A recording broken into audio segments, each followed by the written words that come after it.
covering news where you live. This is 5 News.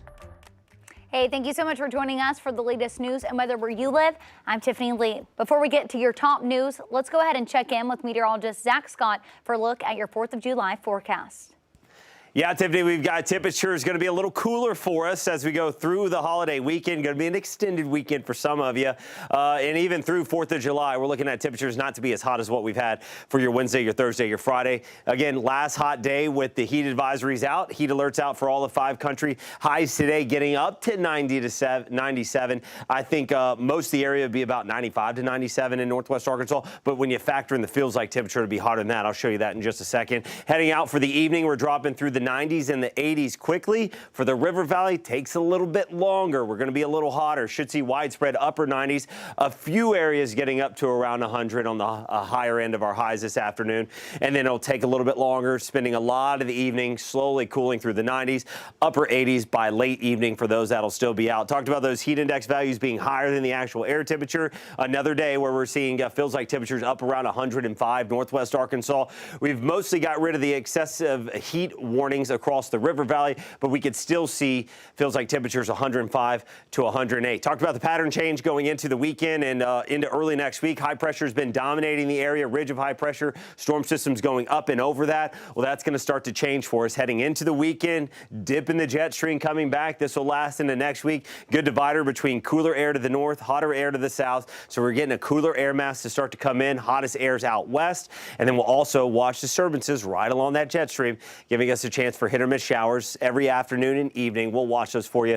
Currently, Tiffany, right now, we're not watching any washouts expected. All right, thanks for that, Zach. Well, many are preparing to celebrate the 4th of July in northwest Arkansas and the River Valley. Well, there's plenty of events happening this weekend across our area. Bentonville will host its annual show at Orchards Park on July 4th, while Arvis Ballpark in Springdale will host a fireworks show after the Naturals game. The Mayor's 4th of July celebration is happening in downtown Fort Smith. There will be live music and food trucks starting at 4, and then fireworks will begin at 9:30. And then, of course, Greenwood will have Freedom Fest at the Town Square on the 4th from 9 a.m. to 10 p.m. You can read more about the fireworks shows and ordinances where you live by texting the word fireworks to the number on your screen. That's 479-785-5000. We'll text you right back with a link with all of the information. And if you want to check out the Marshalls Museum this weekend, after 16 years in the making, it is finally opening.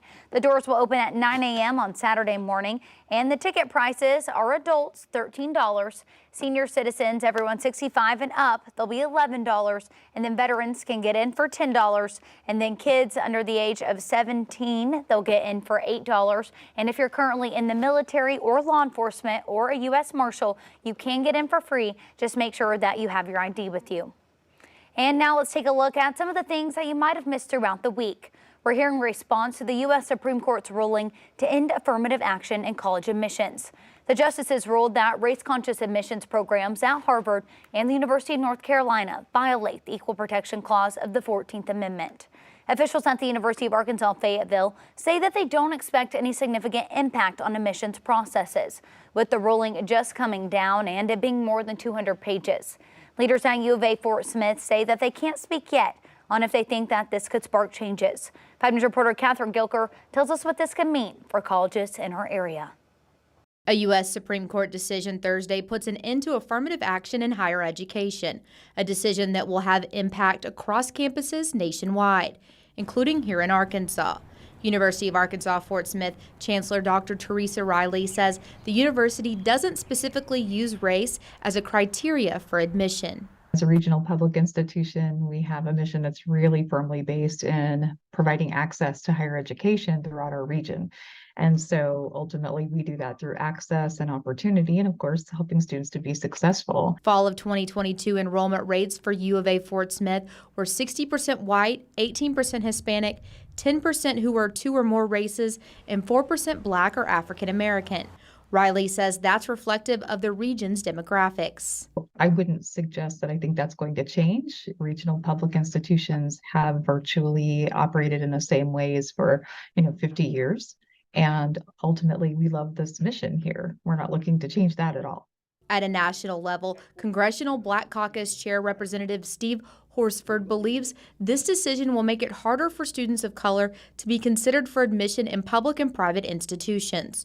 He says caucus members believe in equity and opportunity for everyone. If we're going to repeal affirmative action based on race, then we should repeal affirmative action based on legacy programs and privilege. We should review the ability to make admissions based on other criteria.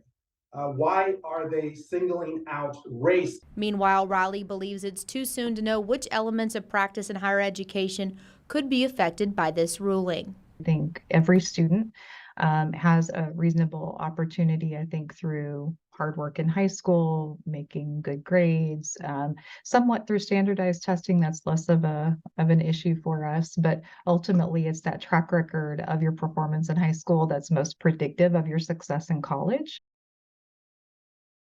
Well, the Fayetteville Police Department is connecting with kids in the city while school's out for the summer. 5 News reporter Rachel Williams takes us inside an arcade to game with the good guys. So this week is our second session of our Youth Citizens Police Academy. It's a 5-week program that we put on every year that we have with all the Northwest Arkansas students. This summer, dozens of kids in Fayetteville are learning about what law enforcement does day to day. They love it. You know, when we had our motorcycle demo, the students were running up and down our little balcony area here, just following the motorcycle back and forth. I mean, they're cheering and they're hollering, they're screaming, they're laughing. I mean, they're having a fantastic time. Fayetteville Police also held another summer event called Gaming with the Good Guys at Arcadia, giving kids a safe place to have some fun. Where they have generously donated the building to us today. For the first 100 kids that come out, they get to game with the police for free. For events like these, the goal for police officers is to create trust and a connection with the community.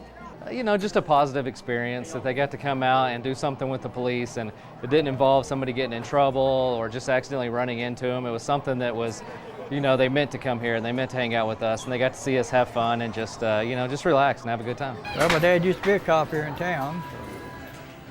You know, it makes everybody where you talk to police officers and stuff.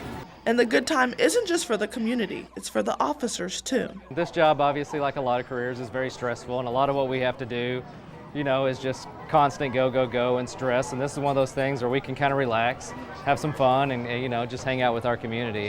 In Fayetteville, covering news where you live, Rachel Williams, 5 News. Thanks for that, Rachel. Well, cleanup has started in Fort Smith after a fire tore through Ramsey Middle School, destroying the orchestra room. 5 News reporter Lauren Spencer shows us how this all started and how you can prevent this from happening at your home.